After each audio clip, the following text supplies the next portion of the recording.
नमस्कार मित्रांनो, the G K zone Marathi या चॅनलमध्ये आपले स्वागत आहे। आज आपण धुळे जिल्हा विशेष यावर आधारित महत्त्वाची माहिती घेणार आहोत। चला तर सुरू करूया। धुळे जिल्ह्याला पूर्वी पश्चिम खानदेश जिल्हा म्हणून ओळखले जात होते आणि प्राचीन काळात या प्रदेशाचे नाव रसिका होते। या प्रदेशाच्या सीमा पूर्वेस बेरार, प्राचीन विदर्भ, उत्तरेकडे नेमाड, प्राचीन अनुपा, दक्षिणेकडे औरंगाबाद, प्राचीन मुलका आणि भीर, प्राचीन असमका या जिल्ह्यांनी भिडलेल्या होत्या। यादव वंशाचा राजा शेऊन चंद्र यांच्या नावावरून या प्रदेशाला शेऊन देश असे नाव देण्यात आले। गुजरातचा सुलतान पहिला अहमद यांनी फारुकी राजांना खान ही पदवी दिली होती आणि त्यामुळे या प्रदेशाचे नाव खानदेश ठेवले गेले। पुष्यमित्राने मौर्य वंशाचा पाडाव केला आणि पुढे सातवाहन राजांनी येथे राज्य केले। इसवी सन 250च्या सुमारास सातवाहनांची जागा आभिरांनी घेतली, ज्यांचा उल्लेख गुजरात येथील ताम्रपटावर आणि अजंठा येथील गुफा क्रमांक 12 मध्ये सापडते। गुजरातचे सुलतान पहिला अहमद याने मलिक राजा यांना खानदेशचा शिपाई सालार अशी पदवी बहाल केली। याचवरून या प्रदेशाचे नाव खानाचा देश म्हणजेच खानदेश असे पडले।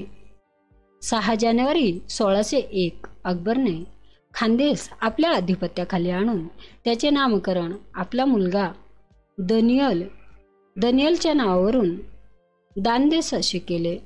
1634 मध्ये खानदेश सुबा म्हणून घोषित केले। 3 जून 1898 रोजी पेशव्यांनी इंग्रजांसमोर आत्मसमर्पण केल्याने खानदेश ब्रिटिश राजवटीत सामील झाले। पूर्वीचा पश्चिम खानदेश म्हणजे आजचा धुळे जिल्हा होय। सातपुडा डोंगराच्या पायथ्याशी असलेला हा जिल्हा आहे। जिल्ह्याच्या पश्चिमेला सह्याद्रीची पर्वतरांग आहे, तसेच गाळणा डोंगराच्या टेकड्याही आहेत। तापी, पांझरा, कान, अरुणावती, अमरावती, अनेर, बुराई, बोरी या नद्या या जिल्ह्यातून वाहतात। 1 जुलै 1998 रोजी धुळे जिल्ह्याचे विभाजन होऊन नंदुरबार जिल्हा अस्तित्वात आला। धुळे जिल्ह्यात धुळे, साक्री, शिंदखेड, शिरपूर हे 4 तालुके आहेत।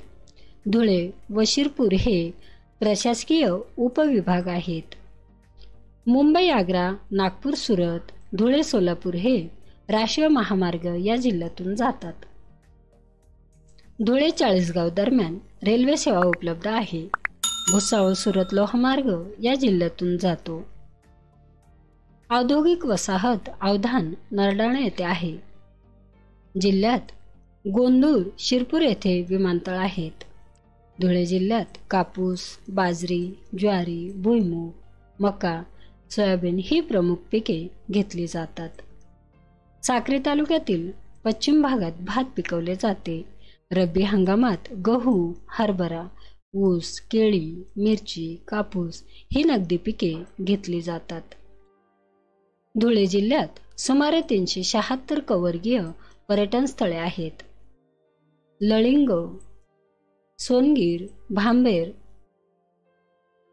थाळनेर येथे ऐतिहासिक किल्ले आहेत।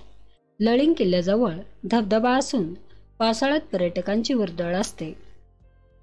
साक्री तालुक्यातील आमळी येथील अलालदरी धबधबा प्रसिद्ध आहे।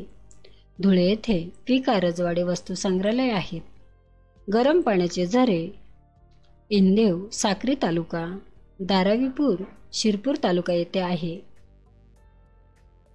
सत्कारोत्तेजक सभेची श्री वगदेवता मंदिर आहे, जिथे समर्थ रामदास स्वामींचे साहित्य जतन केले आहे। आनेर धरण अभयारण्य परिसर नागेश्वर परिसर पर्यटन स्थळ म्हणून विकसित होत आहे। आनेर अभयारण्य 83 चौरस किलोमीटर क्षेत्रात पसरलेले असून विविध वन्य प्राण्यांनी आणि पक्षी येथे आढळतात। 1318 मध्ये हिंदू देवगिरी साम्राज्याचा अंत झाला। 1370 मध्ये सुलतान फिरोज तुघलकेने मालिक रजा फारुकीला खानदेश सुभेदाराचा सुभेदार नियुक्त केला. 1629 मध्ये अकबरने खानदेशवर आपले आधिपत्य स्थापन केले. 1723 मध्ये मुघल सरदार निजाम उल हकने बंड केले. 1752 मध्ये मराठ्यांनी खानदेश मराठा साम्राज्याखाली आणला. 1803 च्या दुष्काळात खानदेश वाळवंटात रूपांतरित झाले. 1818 पर्यंत विठ्ठल नरसिंह विंचुरकर यांच्या नियंत्रणाखाली धुळे स्थापन झाले. 1819 मध्ये कॅप्टन ब्रिजने धुळे शहर मुख्यालय म्हणून स्थापित केले. धुळे शहर 3 विभागात विभागले होते. जुने धुळे, देवपूर आणि मोगलाई अशा 3 भागात विभागले होते. 1906 मध्ये प्रशासकीय सोयीसाठी खानदेश 2 भागात विभागले गेले.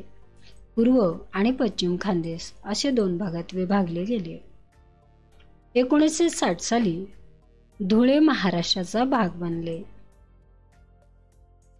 2016 मध्ये धुळे, पिंपळनेर आणि दोंडाईचा येथे अपर तहसील कार्यालये स्थापन झाली. धुळे जिल्ह्यात आता धुळे, साक्री, शिंदखेडा व शिरपूर हे 4 तालुके आहेत. एकूण लोकसंख्या 20,48,781 एवढी आहे.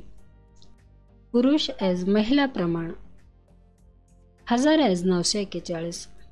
धुळे जिल्ह्याची एकूण साक्षरता 74.61% आहे. मित्रांनो, चॅनल आवडला असेल तर प्लीज नक्कीच सबस्क्राईब करा, व्हिडिओ लाईक करा. धन्यवाद.